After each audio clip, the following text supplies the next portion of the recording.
El silencio, a veces, es más ruidoso que cualquier grito, más penetrante que el estruendo de un trueno en la noche más oscura.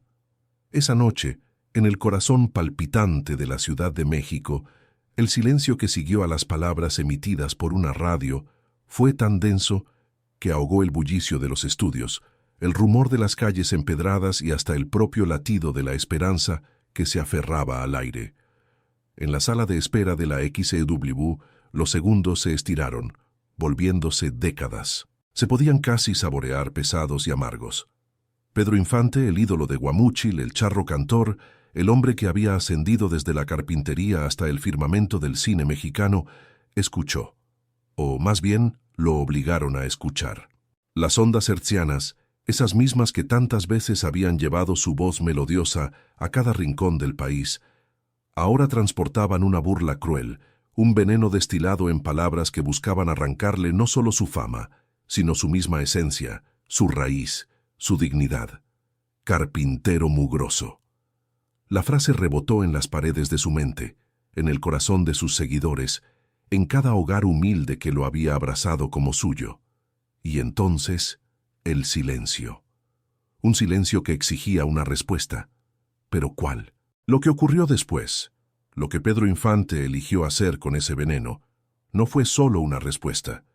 Fue una lección magistral de dignidad que resonaría por décadas, silenciando a sus detractores y elevando su leyenda a una altura que ni el más pulcro de los críticos podría haber imaginado. Pero, ¿cómo se responde a una humillación pública cuando el mundo entero está escuchando y esperando tu caída, y el eco de ese insulto amenaza con manchar tu nombre para siempre? ¿Cómo se reconstruye un honor atacado en la arena pública sin caer en la misma vulgaridad de quienes lo profanaron? Corría el principio de los años 50. México vivía la fastuosa época de oro de su cine. Un tiempo donde las luces de los estudios Churubusco rivalizaban con el sol del mediodía, y el glamour de sus estrellas se mezclaba con la efervescencia de una sociedad en plena transformación.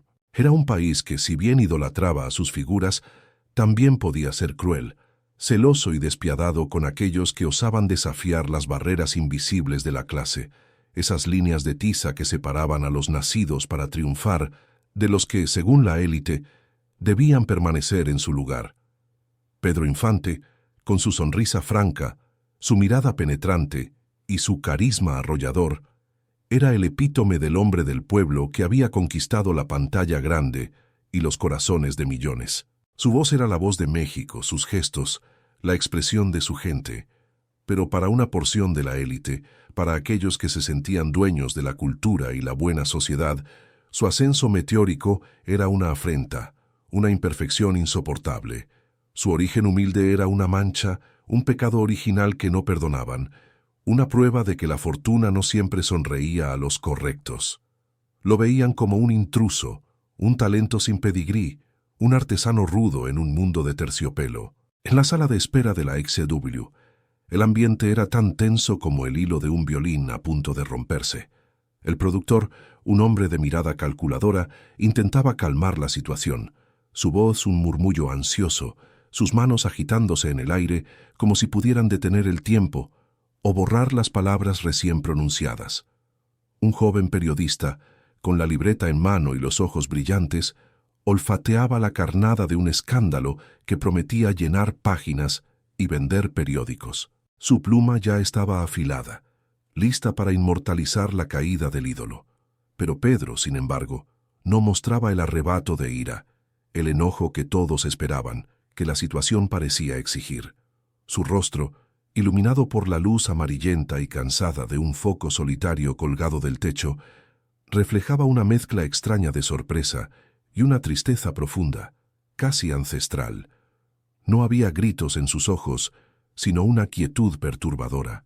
En su mano derecha apretaba un pequeño pájaro de madera toscamente tallado, gastado por el uso, casi pulido por el roce constante de sus dedos. Era un recuerdo tangible de los días en que sus manos solo conocían el olor de la viruta, el áspero tacto de la madera sin pulir y el barniz secándose al sol. ¿Sería ese el símbolo de su vergüenza, de su origen que ahora era usado como arma, o de una fortaleza inquebrantable forjada en la humildad. La prensa, siempre ávida de polémica, había magnificado el incidente con una saña particular.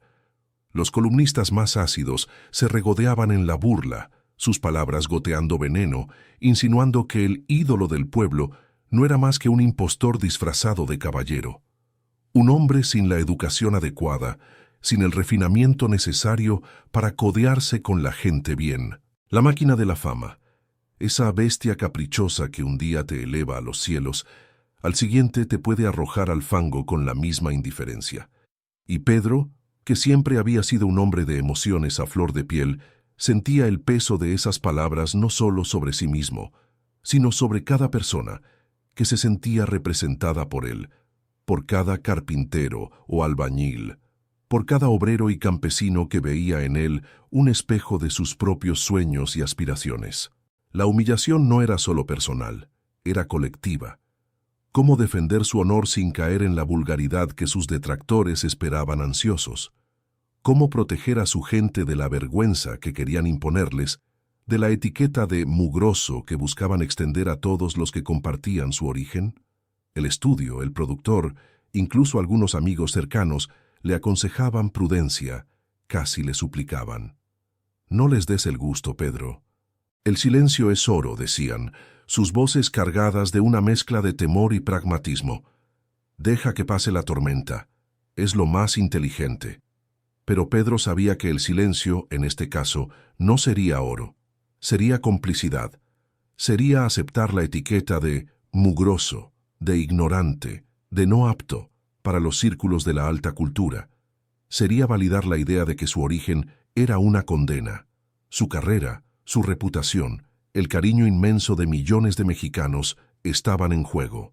Pero más allá de eso, estaba su esencia, la verdad de su historia, la dignidad innegociable de su origen. ¿Qué clase de mensaje enviaría si se doblegaba ante la soberbia, si bajaba la cabeza ante la burla? ¿Qué le diría a todos esos hombres y mujeres que se habían visto reflejados en él, que habían encontrado en su ascenso la esperanza de sus propios sueños?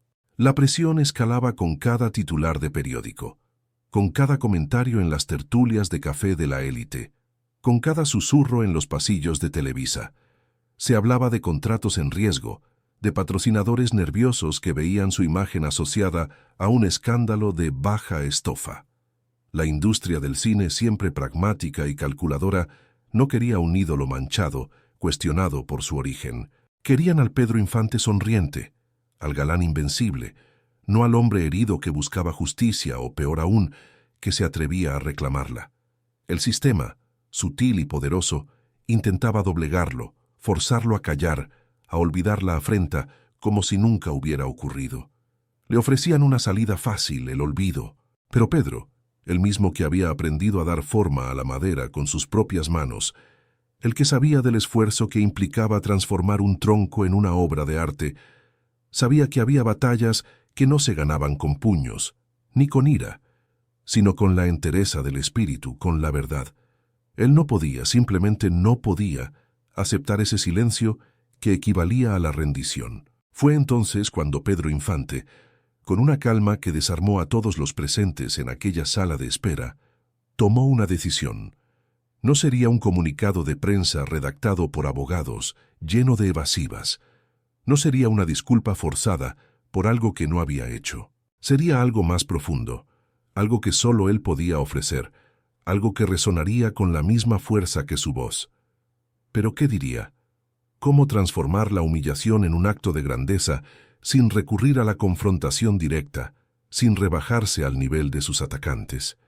El pequeño pájaro de madera en su mano, gastado por el uso, casi una extensión de su piel, parecía susurrarle una verdad olvidada, una lección aprendida en el taller de su padre. La hora de su siguiente intervención radiofónica se acercaba con una lentitud torturante, y la expectación era palpable en cada rincón del país.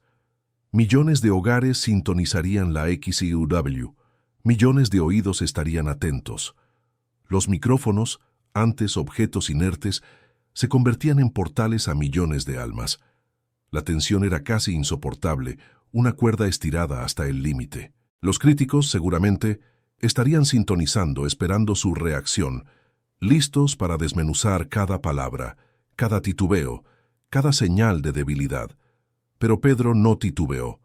Se acercó al micrófono, ese objeto metálico que tantas veces había amplificado su arte, su música, sus personajes, y con una voz que, aunque serena, llevaba el peso de una convicción inquebrantable, una verdad forjada en la experiencia, comenzó a hablar. El mundo entero se detuvo a escuchar. No hubo gritos, no hubo insultos de vuelta, no hubo ni una sola palabra de rencor que Pedro Infante pudiera haber arrojado contra quienes lo habían denostado. Lo que el ídolo de Guamúchil pronunció esa noche fue una pregunta sencilla, cargada de una verdad tan elemental, que desnudó la hipocresía de sus atacantes, que disolvió la oscuridad de la burla en la luz de la comprensión. Con la mirada fija en el horizonte invisible que solo él parecía ver, Pedro respiró hondo, y su voz resonó en cada aparato de radio, en cada rincón de un México que contenía la respiración. «Me llamaron carpintero mugroso», dijo, y la calma en su tono era más punzante que cualquier arrebato. «Y tienen razón. Soy carpintero. Mis manos conocen la dureza de la madera y el sudor de la frente. Con ellas he dado forma a tablones. He construido cunas, sillas y sí, también pequeños pájaros de madera como este». En ese momento, con un gesto lento, casi imperceptible para algunos, pero cargado de un peso simbólico enorme, Pedro levantó el pequeño pájaro de madera y lo mostró a la distancia, a los ojos invisibles de su audiencia. Luego lo colocó suavemente sobre la mesa, junto al micrófono, como un testigo mudo y venerable de su historia. «Pero yo les pregunto a ustedes, a todos los que escuchan esta noche, y a quienes me han juzgado», continuó, su voz cobrando una resonancia casi profética, «díganme, ¿qué tiene de mugroso el trabajo honesto? ¿Qué mancha el alma? ¿El callo en la mano, forjado con esfuerzo y dedicación, o la lengua afilada por el desprecio y la soberbia, que busca humillar a quienes solo buscan ganarse la vida con dignidad?» El silencio que siguió a esas palabras no fue el silencio tenso de la espera, sino el de una revelación, un silencio de asombro, un silencio que se extendió por los estudios de la XEW, por las redacciones de los periódicos, por los hogares de México y que se instaló en el corazón de quienes escuchaban. Sus palabras no buscaron humillar, sino iluminar. No buscaron destruir al adversario, sino construir un puente inquebrantable entre su origen humilde y su destino estelar, entre el pueblo que lo había alzado y la élite que intentaba derribarlo. En la cabina de radio, el productor había palidecido. El joven periodista, con la pluma a medio camino sobre el papel, había levantado la vista, sus ojos fijos en Pedro, no con la avidez del escándalo, sino con una incipiente, casi reverente, admiración. Pedro no había atacado a nadie directamente. Había desmontado la base misma del insulto, la premisa de la vergüenza, con la simple y poderosa verdad de la dignidad del trabajo. Había defendido su esencia, la esencia de millones de mexicanos. El golpe no fue con violencia, sino con una verdad innegable. La pregunta de Pedro Infante reverberó en el aire, desnuda, inmaculada, y expuso la crueldad y la estrechez de miras de quienes lo habían atacado. ¿Qué podían responder? ¿Que el trabajo honesto era mugroso? ¿Que la humildad era un defecto? Al intentar denigrarlo, solo habían conseguido engrandecerlo. La reacción fue inmediata y abrumadora. Las líneas telefónicas de la XEW colapsaron. Cientos, miles de llamadas, telegramas y cartas inundaron la estación.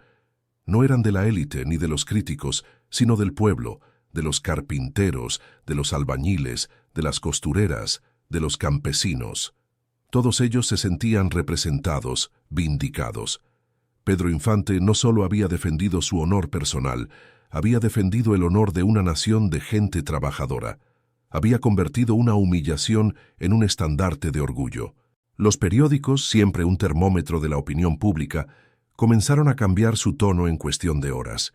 Los mismos columnistas que antes lo denostaban, ahora se veían obligados a reconocer la contundencia de su respuesta, su ejemplo de entereza, su dignidad inquebrantable.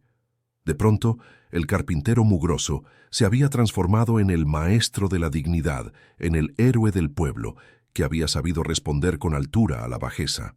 En los meses siguientes, la marea de la opinión pública se volcó por completo a su favor. Su popularidad, que ya era gigantesca, se disparó aún más. Cada película, cada canción, cada aparición pública de Pedro Infante era recibida con un entusiasmo renovado, con un cariño que trascendía el mero estrellato. Ya no era solo un actor y cantante, era un símbolo. Años más tarde, la leyenda de Pedro Infante creció, cimentada no solo por sus películas inmortales y sus canciones entrañables, sino por la anécdota de aquella noche en la XCW. La historia se recontó una y otra vez en cada barrio, en cada cantina, en cada reunión familiar de México. Se narraba con orgullo, con la cadencia de una lección aprendida. El pueblo no olvidó cómo su ídolo había defendido su honor y el de todos, sin renunciar a sus raíces, sin perder la calma, sin caer en la provocación.